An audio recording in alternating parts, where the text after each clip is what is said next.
আসসালামু আলাইকুম। আজকে সকাল সকাল চলে আসলাম একটা মজার বিষয় দেখা। বিষয়টা হচ্ছে আমি সকালে দেখি সকাল সকালেই কালকা পুঁই শাকের ২টা পাতা দিয়েছিলাম।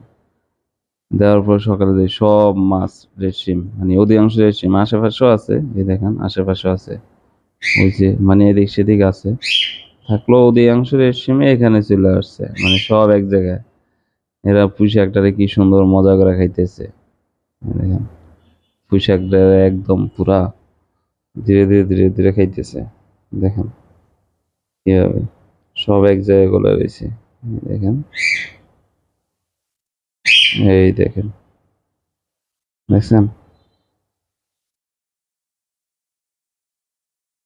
কি সুন্দর মতো খাইতেছে। এই যে সব দুধ দিল, অনেকগুলো যায় না, অনেকগুলো ঠেড়া আছে, ওই ও বেরিয়েছে, এটা খায়া শেষ করে দিব। অনেকটাই পাতা পুতা শেষ করে দিছে, আর কিছুটা বাকি আছে, এতটুকু খাইলেই পুরোপুরি শেষ।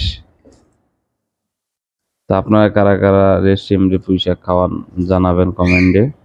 এই দেখেন, আর বিষয়টা কেমন লাগলো, যদিও ভালোভাবে তুলে ধরতে পারেন এই ক্যামেরাতে, এইভাবে রাখলে হয়তো ভালোভাবে তুলে ধরতে পারতাম।